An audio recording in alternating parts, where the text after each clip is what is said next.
What's Raila Odinga's real mission in Kakamega County? Because you know one thing for sure, Raila Odinga has been avoiding political meetings since he came back from Dubai. And yesterday, the Kakamega governor, Wycliffe Oparanya, who is also the ODM deputy party leader, hosted Raila Odinga at his home. Let me read for you what Oparanya posted on his official Facebook page. Oparanya is saying, I am privileged to host former Prime Minister and party leader Right Honorable Raila Odinga at my Mabole home in Butere.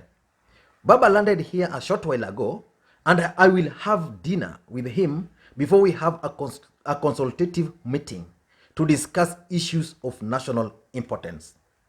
Other leaders accompanying PM are His Excellency Governor Wycliffe Wangamati, that's the Bungoma governor, Ford Kenya party leader Wafula Wamunyinyi.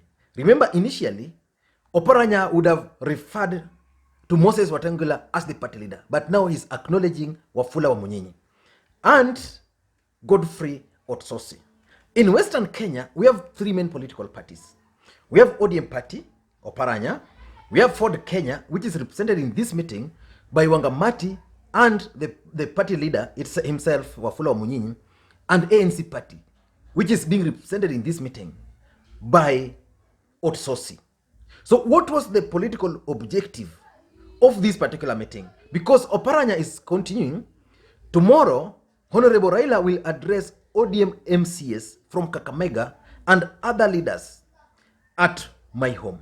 So what's Raila Odinga's main objective or real mission in Kakamega County? We know Raila Odinga was in Dubai for treatment. We also know that Raila Odinga has been recovering. But here Raila Odinga is coming out for the first time and heading straight to Kakamega. What's his real mission? In my view, I think Raila Odinga is in Kakamega for 6 good reasons. Number one, Raila Odinga is in Kakamega to revamp ODM party in Kakamega County and in Western in general. Kakamega County remains one of the ODM strongholds in the entire Western Kenya region. And we also know that the deputy president is also focusing all his efforts and attention in Kakamega County, because Kakamega County has the numbers. So Raila Odinga being in Kakamega, in my view, is to attempt to revamp the ODM party, because according to Oparanya, he's going to meet the MCS and also other leaders. And for those who might not have known, the ODM Youth League was actually in Kakamega County also this week. And this is what they said during their meeting in Kakamega County. The BDI will be making a position on I want on behalf of this youth league. Tunaenda kusupport ile ripoti na mapendekezo ya BBI ambayo yataletwa, ikiwemo hata referendum at any of either at Bukugu Stadium or any other big stadium in this region, where all the youth will be drawn from all the wards in this region, that is Western region, all dressed and branded orange, just to come and declare to this country that ODM is still alive and a stronger party than how it was there before. That we don't tolerate corruption, but we also don't support what we call them attack on mere allegations. So we want to urge our youths all over the country that as we have started this program here and for this region, we are also going to escalate it down to other regions and all over this country. Number two, I think Raila Odinga is also trying to rally the ODM MCS to support the Kakamega governor Wycliffe Oparanya.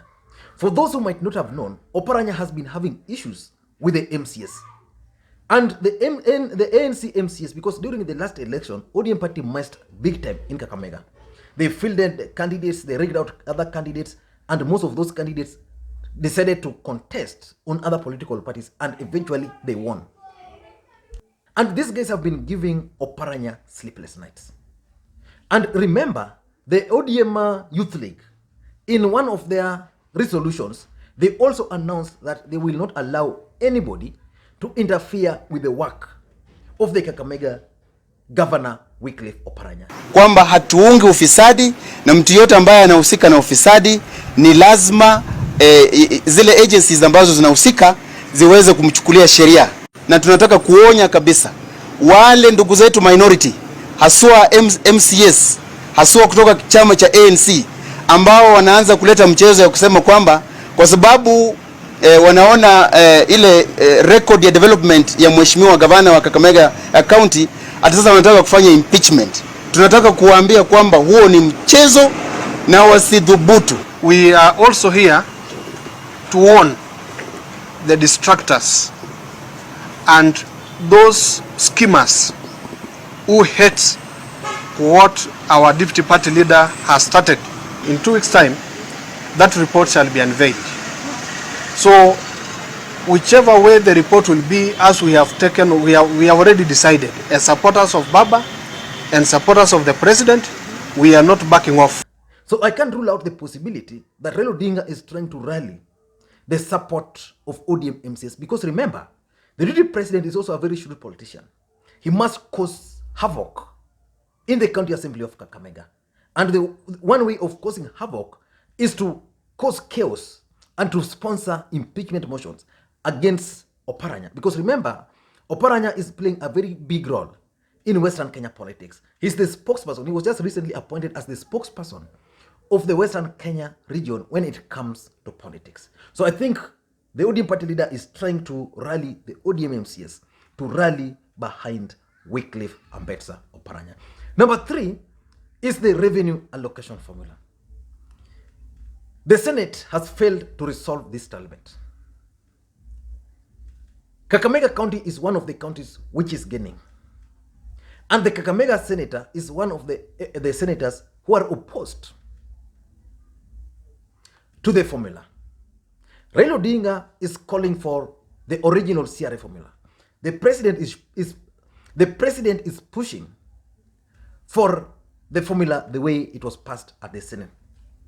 The president is pushing for the formula as was proposed on the floor of the House. And there's a challenge. Counties might stop operating if this stalemate is not resolved. So in my view, I think being that Oparanya is the chair of the Council of Governors and Raila Odinga is a handshake partner to President Uhuru Kenyatta, probably they met to discuss how they can resolve this matter. Either way, something is convincing me that Raila Odinga and Oparanya are going to reach to an agreement, and they are going to talk to the president, because the treasury, for those who've been following this, the treasury last week refused to disburse funding until this stalemate is resolved. But there was a proposal that the treasury can actually disburse, say 50% of the money as this stalemate is still being resolved. So in my view, I think Oparanya, being the chair of the Council of Governors, and Raila Odinga agreed to some extent on how the central government can release some money to the Council of Governors. Let's wait and see. But something is convincing me that could be the reason. Number 4, I think these guys were also reviewing the progress made so far on the ANC and Ford Kenya takeover, whether it was successful or whether it was not. Let's begin with the Ford Kenya takeover. Who was present in this meeting? Wangamati Wycliffe, the governor for Bungoma, and the Ford Kenya leader, Wafula Wamunyinyi.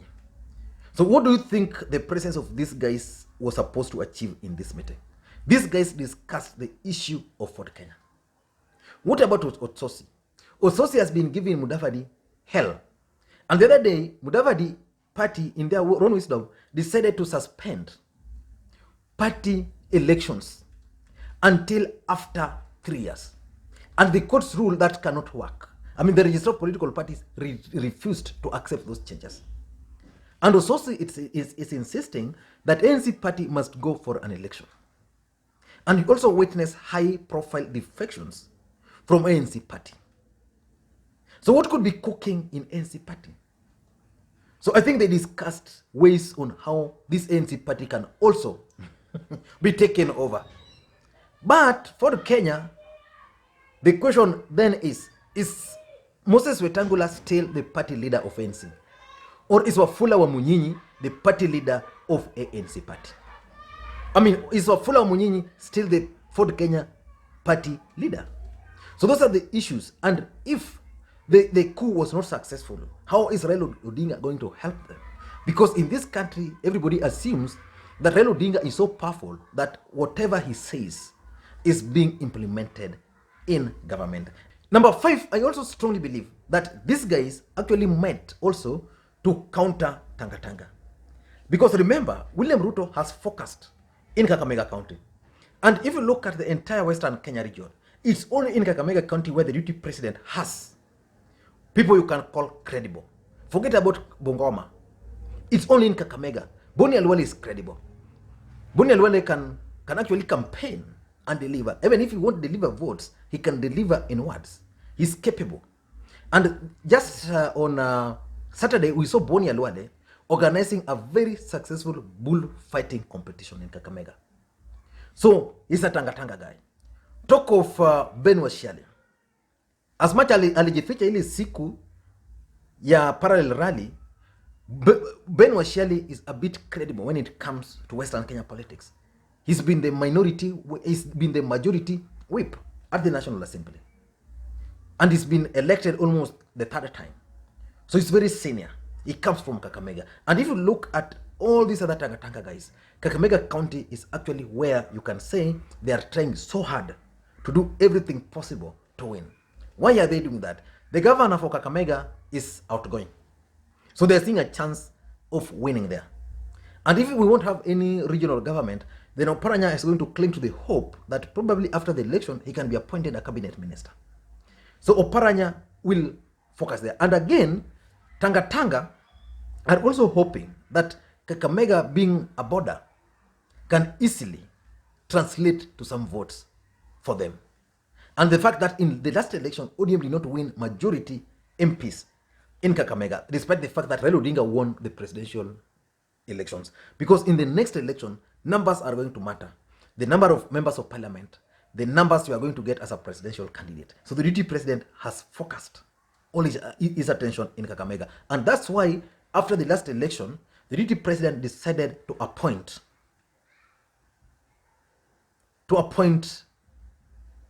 Rashid Echesa as a cabinet secretary. So it just shows you that the deputy president is very keen on Kakamega. And this is what Raila Odinga, Oparanya, and the team are trying to counter. I don't want to rule out the possibility of a major rally in Kakamega County after this COVID issue. And lastly, the Building Bridges Initiative. I'm sure these guys discussed in this meeting the Building Bridges Initiative. How are they going to sell it to the people of Kakamega? How are they going to sell it to the people of Western Kenya region? And probably they also gave the feedback if the people are actually rejecting it or people are receptive towards the Building Bridges Initiative. Because remember, after this COVID billionaire saga, most Kenyans are very bitter, especially with the government, because they believe the government is taking them for a ride. And one thing you must know is that the Building Bridges Initiative, once it's done and dusted, that's the moment Raila Odinga is going to start campaigning. For now, he's not going to start campaigning. He's telling Kenyans, I'm not campaigning. So he wants to see the Building Bridges Initiative is successful. Because without that, he won't actually run.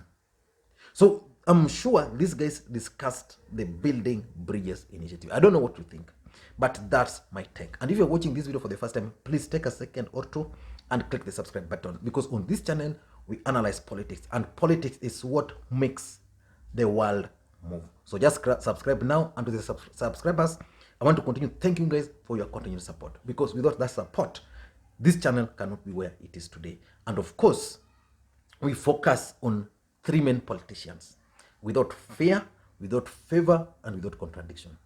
I want to tell what Tanga Tanga on this platform, because they're used to saying, oh, I'm never on here. I want to tell you that ODM supporters are very mad at me. They believe I've been bought.